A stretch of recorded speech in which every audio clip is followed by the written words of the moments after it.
Lower than low. That's, I guess, what criminals do. Yeah. They don't care. Yeah, exactly. Sean, great show tonight. Thanks so much. Have a great show. All right, I'm Laura Ingraham. This is the Ingraham Angle live tonight from Dallas. The Democratic Party isn't just the party of open borders. It's now the party of anti-Semitism. Yes, and the president is weighing in. We'll get to that ahead. Plus, it isn't just the Republicans saying they found no evidence of Russian collusion.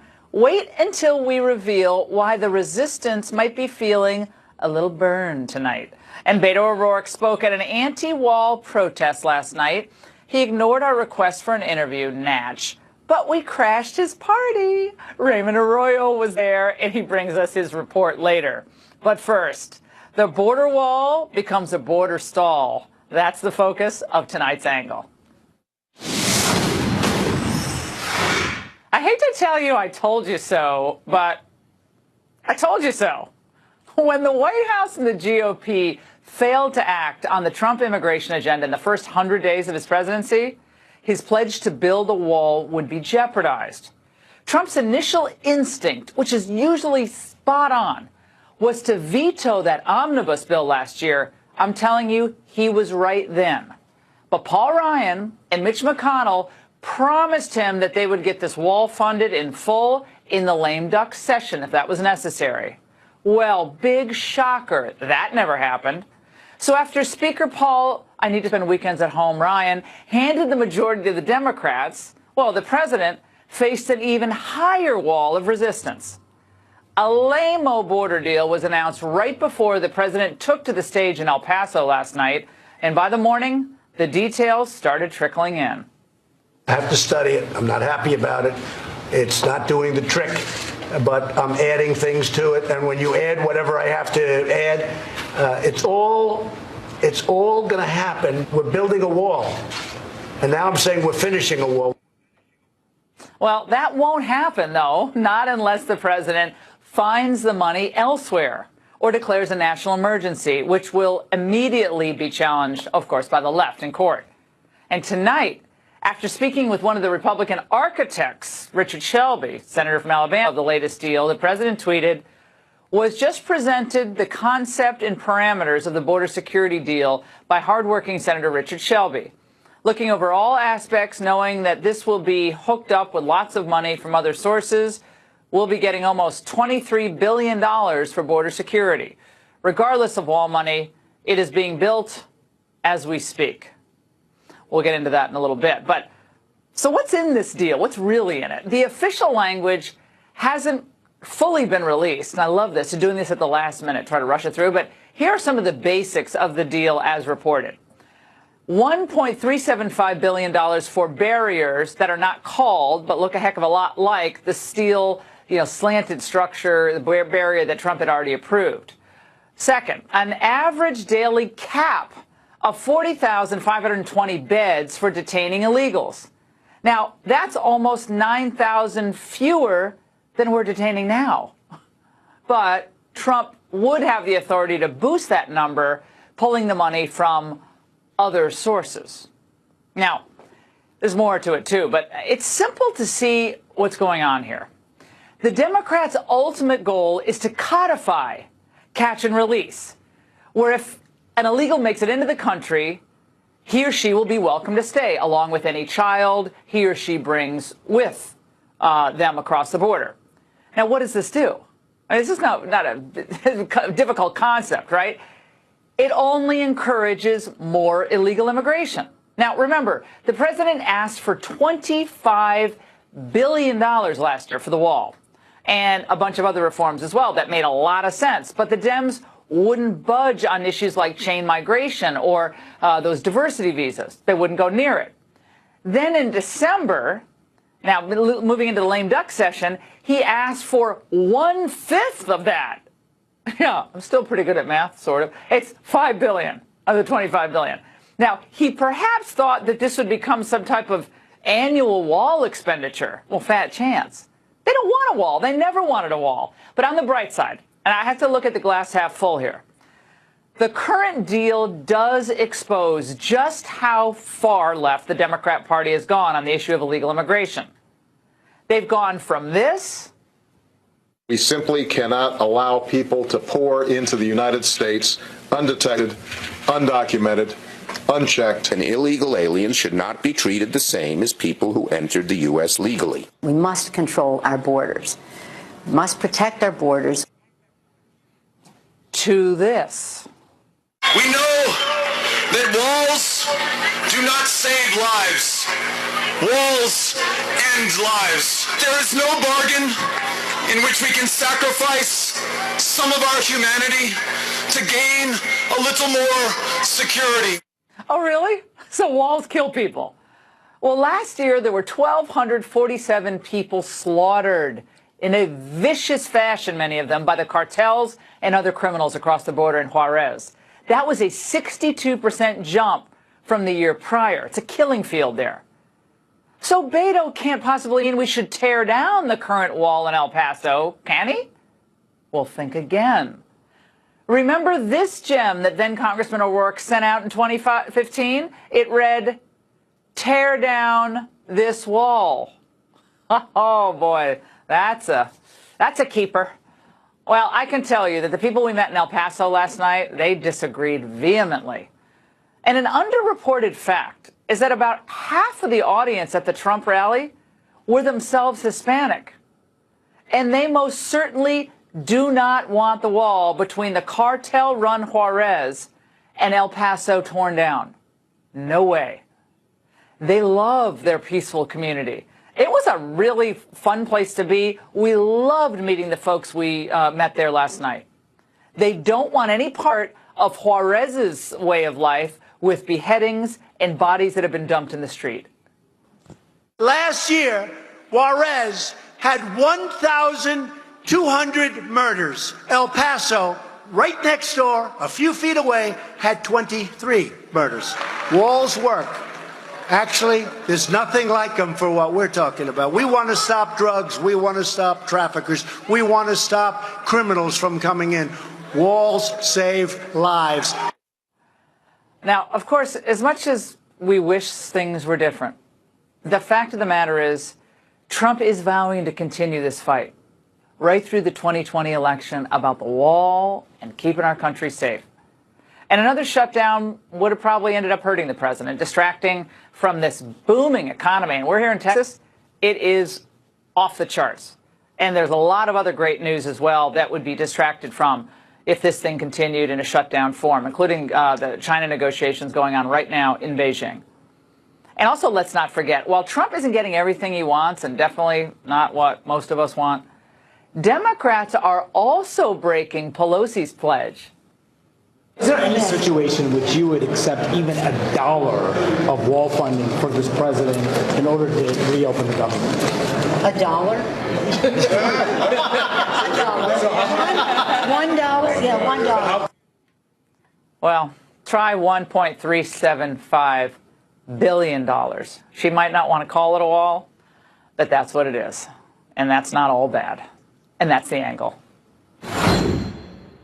Here now, live from Capitol Hill, Republican Congressman Chip Roy of Texas and Tom McClintock of California. Congressman Roy, you have, to say the least, reservations about this framework.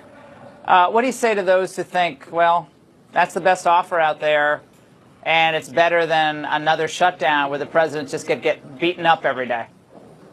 Well, good evening, Laura. Thanks for having us on. I wish I was in Texas instead of being here in the swamp, where I'm forced to try to prevent Republicans from making yet another boneheaded deal, quote unquote, where right now we should be focusing on the fact that the American people are with us, that they're with us because they know that they want their border secured. I was just down in the Rio Grande Valley last week and visiting with Border Patrol, where we see 400,000 people that are going to be streaming across the Rio Grande Valley this year, of whom 200,000 will not even be apprehended.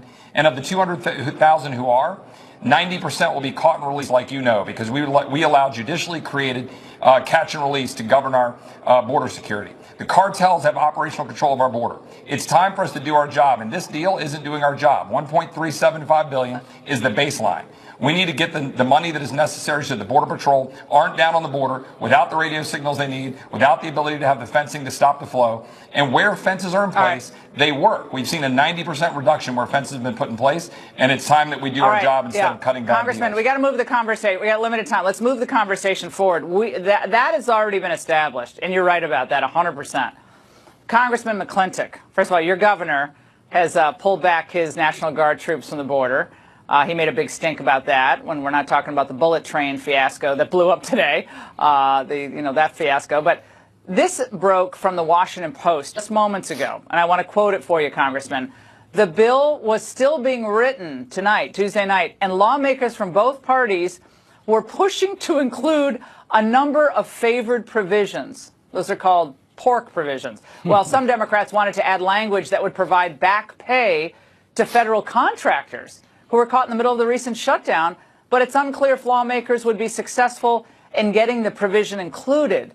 Now, I'm hearing tonight that that could destroy any possibility of this thing even going forward, but people have to understand we don't even have the language yet, and we know stuff gets slipped in, Congressman McClintock, at the last minute. It happens every single time to the American taxpayer. Your thoughts? Well, Laura, as long as the Democrats control the House, nothing good is going to come out of the House of Representatives. As long as the Republicans have given Chuck Schumer and the Democrats a filibuster veto over any appropriations bills, we're not going to get a good bill through the Senate either. The good news is the president has statutory authority to move ahead with building the wall. He can actually draw about $13 billion to do so, far more than he's asking from Congress. He has the legal authority to do so. He has the responsibility to do so. And ultimately, that's the only way the wall is going to be built. Well, I understand the White House counsel's office is looking at a provision of the U.S. Code, I think it's 287, that would allow the president to move money into wall building that has a relation to stopping the flow of drugs across the border. Well, Is that what you're hearing as well, Congressman? No, not only that, but he can reprogram unobligated military construction funds for that purpose. That law dates back to 1976. It's been invoked 58 times, including for the Civil War in Sierra Leone. This is clearly a priority national defense issue, and the president has the legal authority to declare it that and to pull those funds from other military construction projects and put it into the most important project we have, the defense of our southern border. And to those who say, oh, well, that's going to come out of other military construction funds, my question very simply is, what's more important, securing the border of Iraq or securing the border of the United States? Again, 60,000 people a month that are now illegally crossing. And now, but everyone has to understand who's watching the show tonight, everyone has to get, and Congressman Roy, I want you to chime in on this, that nothing in this proposal would deal with the family units crossing the border. The Democrats are so dishonest on this. And the Republicans, frankly, dropped the ball in the first 100 days. Republicans should have handled the president's agenda, and he should have insisted on it in the first 100 days. That was his instinct, and he listened to Paul Ryan and the crew, and that was a huge mistake in the end. It's worse than that. But these family units can still cross the border, Congressman, right? And they're going to be released because the court makes them be released. They're going to be released, and that's going to continue. Huge influx into this country. Today, the Washington Post wrote another piece about it. That's absolutely correct. I mean, look, the asylum issue that we're dealing with, as well as the Flores decision, the point where I said the judicially created mandatory catch and release, that's the core problem. And we've got to address that issue and not allow the judges to decide how we're going to secure our border. And I think the president's right to be focused on emergency declarations. And the things that we're not talking about are the extent to which the cartels have literal operational control of our border. In Tamaulipas, the state just across the Grand Valley, is a level 4 state. It's a danger zone where we're not allowed to travel. We're not supposed to travel. That's an emergency level kind of operation that we're dealing with at our border. And the president's right to be focused on that. And Congress ought to do its job and step up in having the obligation to secure our border. All right, gentlemen, thanks so much. And hold on, we have to go, but thank you so much. We'll have you back as this continues to develop. And after some early morning criticism, some GOP offices are pushing back against me, specifically as relates to ICE and the detention beds. They say, despite the claims from the Democrats and the media, that this package will end up providing more beds than were requested in the president's budget, since DHS and ICE can use all of the transfer reprogramming authority they're given. But does that sound like a lot of gobbledygook to you? It's like promises of things to come. What does that really mean? With answers, we're joined by Tom Holman, Fox News contributor and former acting director of ICE. Tom, who's more accurate here? The people who are all upset, or yours truly? You? I mean, I watched the Republicans, say what a great deal this is. Look, they're gonna put lipstick on a pig. It's still a pig. This is a terrible deal, and they should. And for them to stand there and say, "Hey, look what we've done," it's a shame. They got played, and they lost. And like you said earlier, they're funding ICE for 7,000 less beds than they have filled right now, and they're already releasing people. This is going to cost ICE to release criminals. That's just the truth. They're going to have to release criminals because they're not funded properly. Right, so they have no place to put them, and that's what Democrats want. You expect that from the Democrats, Tom, but you don't expect the Republicans to try to make nice with this. And I get it, they're going to try to move money around. I understand that, but when push comes to shove, when you have an influx of people crossing the border, 200 here, 300 here in Arizona, New Mexico last week, you had all these big pockets of people crossing at one time. Well, what do you do with them, Tom? Well, here's the problem, right? The Republicans don't really understand it because the Republicans on that negotiating committee, they didn't even talk to an ICE agent. An ICE agent or an ICE officer or budget person, no one from ICE was briefed or allowed to brief this committee, so they don't understand. When they talk about moving money around, we do that every year. For the last 10 years I've been in D.C., we had to reprogram money every year but one.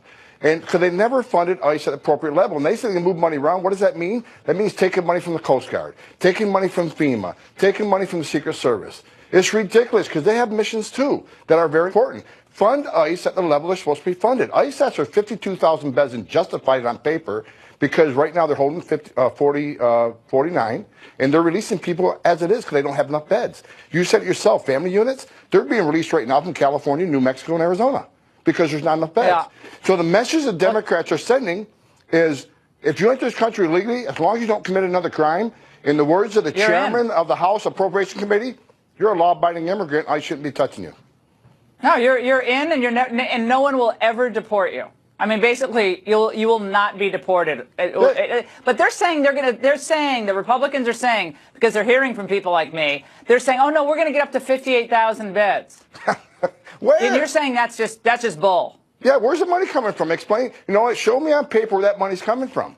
Because you got to take it from someplace. I mean, you're going to take it from the Coast Guard? You're going to take it from TSA or FEMA? Right. It's ridiculous.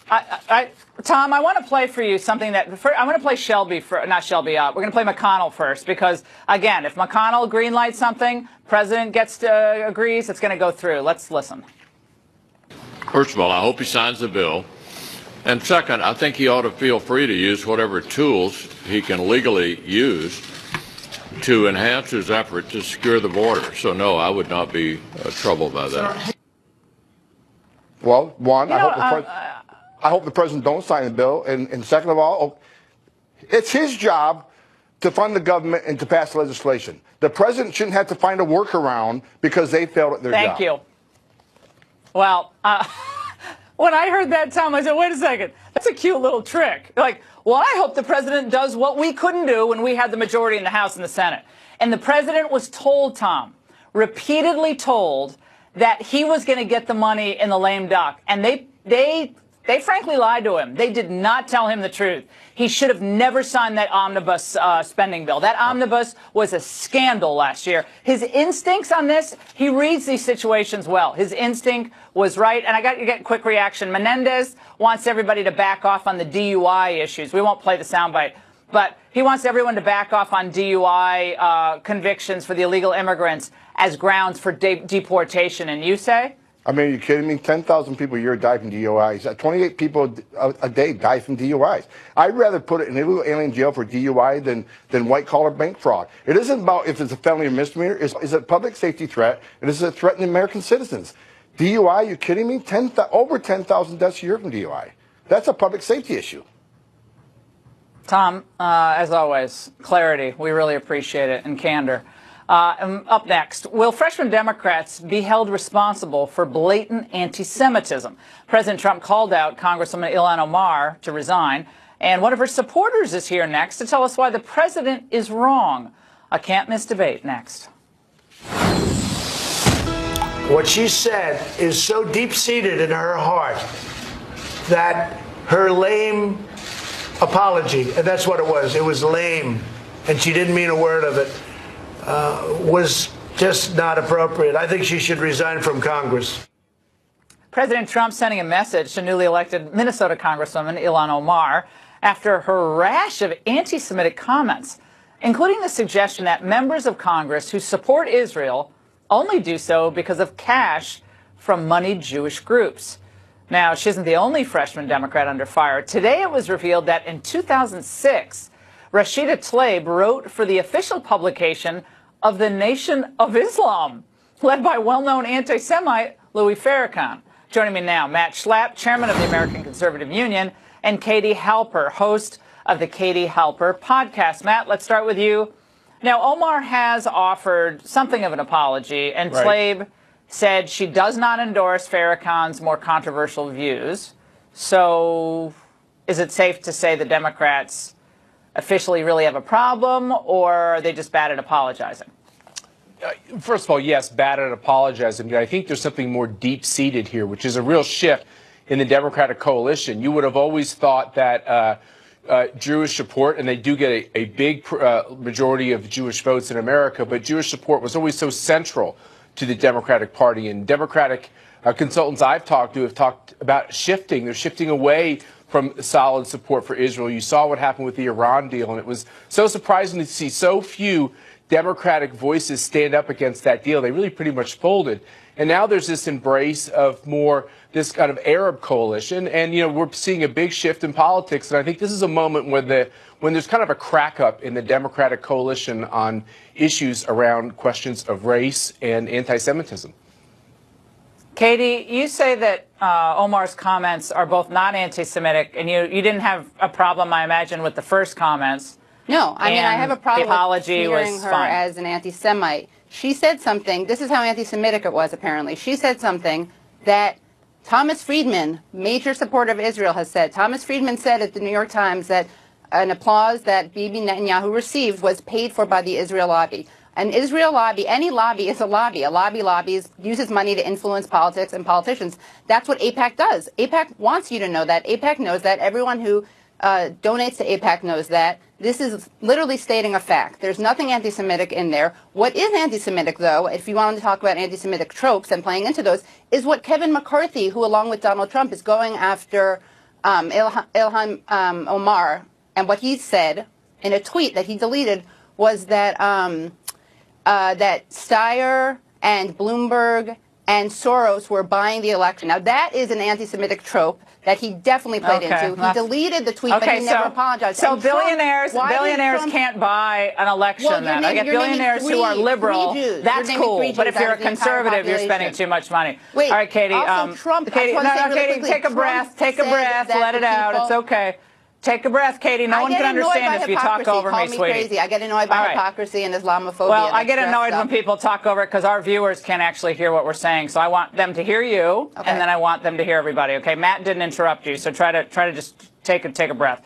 All right, this is the Jerusalem Post today. Don't roll your eyes. My daughter does that, and it gets really annoying. Ilhan Omar to keynote event alongside anti-Semite days after AIPAC rant. Omar will be speaking alongside a well-known Islamic Relief USA official, Yusuf Abdullah, who has openly advocated for violence against Jews and has shared anti-Semitic sentiments on social media. Are you also a defender of his, Katie?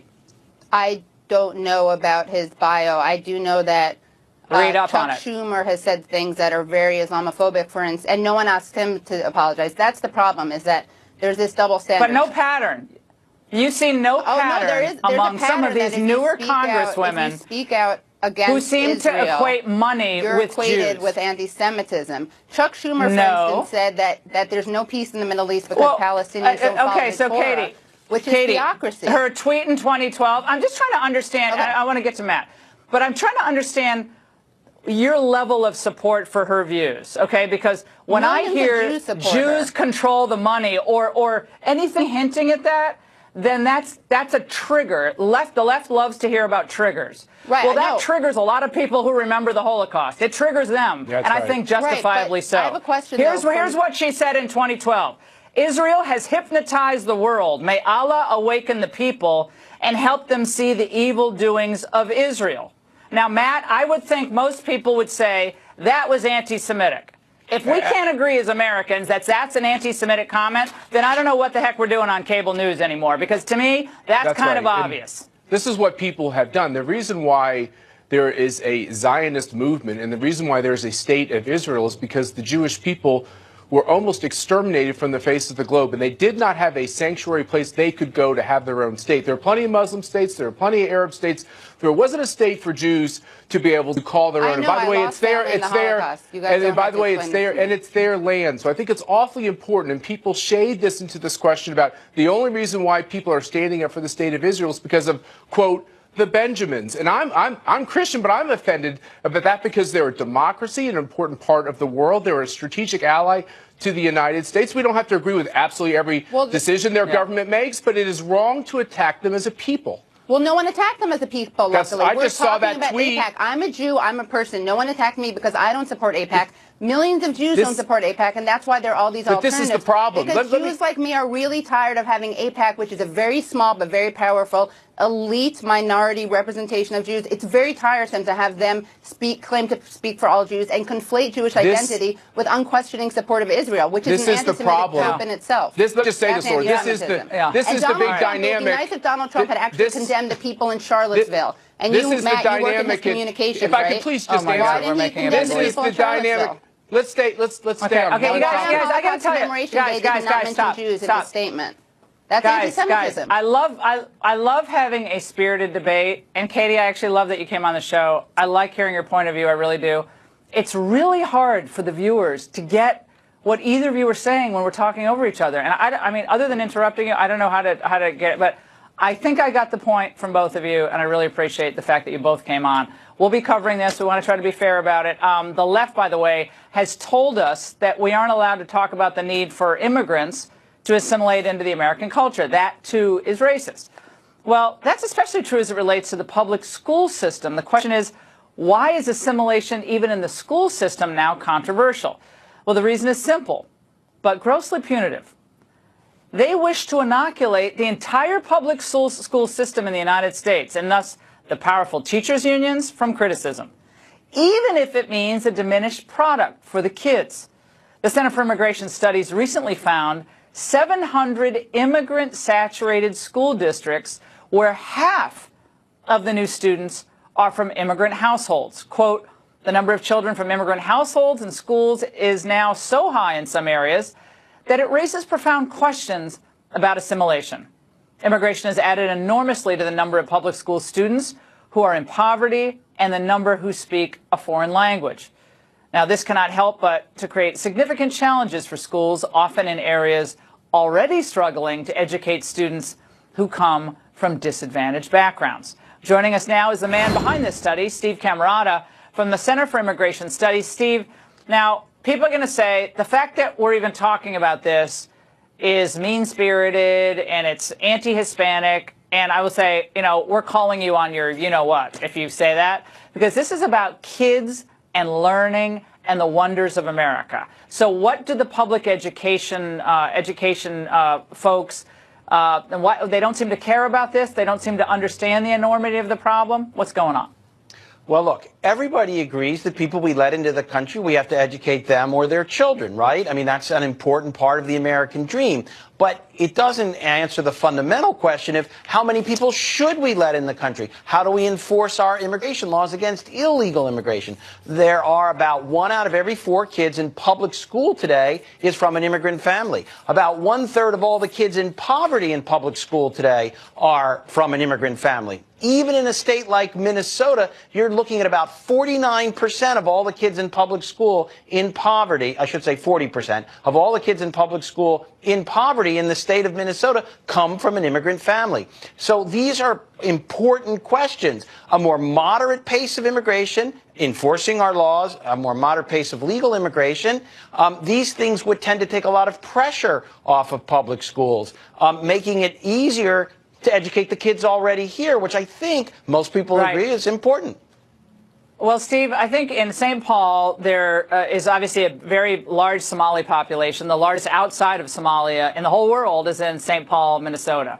And I think about 80,000 people. We're talking about Ilhan Omar. I think she represents that community. But the question is, when you have both a welfare state and you have public schools that have pulled back somewhat for a variety of reasons for inculcating sort of traditional American historical values, the great books, all the things that kind of bring us all together in this common community of understanding.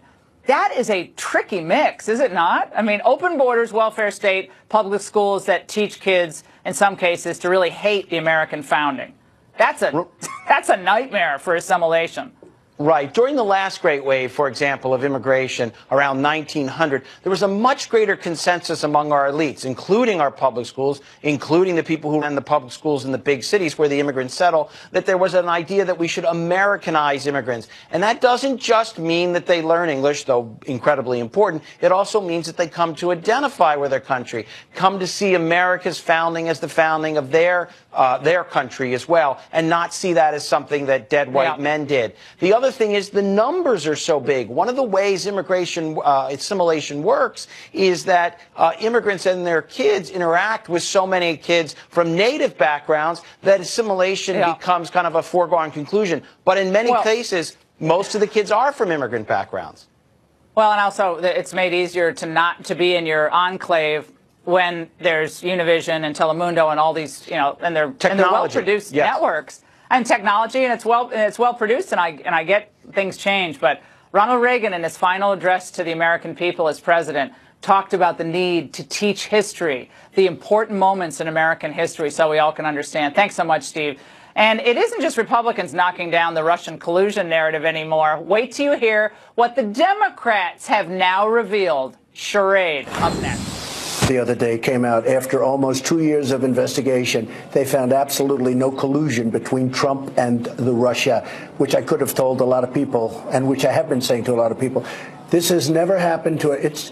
The Democrats know it's a hoax. This is a political game. So now the Russia thing is dead. Well, President Trump noting in my exclusive interview last night that Republicans on the Senate Intel Committee have found zero Russian collusion. But what about the Democrats? Well, NBC News revealing, they didn't want to do it today, that after 2 years and 200 interviews and your tax dollars wasted, even they had to admit, quote, let's read it, uncovered no direct evidence of a conspiracy between the Trump campaign and Russia. Here now to discuss, Saul Weisenberg, former deputy independent counsel in the Whitewater investigation, Byron York, chief political correspondent for the Washington Examiner, Fox News contributor. Saul, how different might Mueller's conclusions be, however, from the Senate Intel Committee's report? Oh, I don't think they'll be any different at all. You have to remember he has far more power, far more investigative power, subpoena power, power to compel witnesses than the Senate does. And he's got a very highly trained professional staff with him. And it's been very clear to knowledgeable observers for quite some time that he did not have that case. And the reason you can tell is by looking at the various plea agreements that have been signed by people who've pled guilty. They are all crimes either that have nothing to do with Trump and a collusion conspiracy, or they have to do with lying to Mueller. So I think that there's nothing surprising whatsoever about this, just surprising the way that Congressman Schiff tried to spin it. All right. I have to bring this up to you, Byron, because when I think of the individuals, and Saul, you and I over the months have been talking about all these individuals, as has Byron been writing about them, from the vaunted intel community, like John Brennan, who have gone on television night after night after night, trashing this president and giving legitimacy to the initial start of this investigation. Now, I want to play something from you. This is from John Brennan, and we'll talk about it on the other side. Let's watch. There's collusion in plain sight. Donald Trump at the end of July openly called on Russian intelligence to find Hillary Clinton's emails. There were engagements at the Trump Tower. There were the back and forth between various individuals who were affiliated with the Trump campaign and Russian individuals. That collusion, I think, is quite obvious and apparent. Now, by the way, that's Brennan from today. The man is unhinged and has lied multiple times before Congress. Byron, I've heard a lot, but that pretty much took the cake. Well, Brennan's comments have always been really irresponsible because any reasonable listener might conclude that he was using secret information that he had as head of the CIA that other people didn't have. And that was somehow informing his comments and made them more reliable. But this new Richard Burr thing, the new report about Democrats on the Senate Intelligence Committee, I think has really rattled a lot of members of the resistance because it came on the heels of reports we've been hearing about Mueller, his investigation not finding any sort of collusion. And I think together that has been the spur for all this talk we're hearing in the House about doing their own investigations. Because you have to remember, most House Democrats were depending on Mueller to give them the roadmap and the cover they needed for impeachment. And now they're thinking, well, what if he doesn't? We've got to do it ourselves. So you're hearing more about more and more House investigations. Okay, so I saw John Dowd, we don't have to play the bite, but John Dowd, former lawyer for the president, said that he doesn't expect Mueller to write a report at all. Now, who knows, Byron, you've noted this, who knows if that's the case or not. But I want to get back to how this, and he calls it a witch hunt, and everyone gets all upset. This thing was started on a fraud. There was no crime. There is an investigation in search of a crime. I know Bob Mueller, everyone says he's the best guy ever. Give him, the Nobel Prize for being the best guy ever. Fine. But this investigation started on a total fraud. And the fact that this president has had to deal with this for the last 2 years, I imagine what he would have accomplished had he not had this. Saul, maybe you disagree. Well, I don't know what he would have accomplished or not, but I think any prosecutor looking at the evidence that's in the public record about the president would have been warranted in beginning an investigation. So I don't. On what whether basis? Or not, I know. On what basis? I know on the basis of the Trump Tower meeting, on the basis of all the unusual context. Well, I mean, how's that there's far illegal? more context. I didn't say it was illegal. I said right, but what was the basis of starting the investigation? The Trump Tower meeting and the fact that you had a business dealing in Russia doesn't mean you start a darn independent counsel, special counsel investigation. How does that justify the special counsel investigation? You don't need to have a crime. I didn't. Well, I like to shock people. I don't know that it should have been the special counsel beginning it. The question is, are there things in the public record, are there facts in the public record that would warrant any prosecutor in saying, we're going to open an investigation? All right, so that's very different than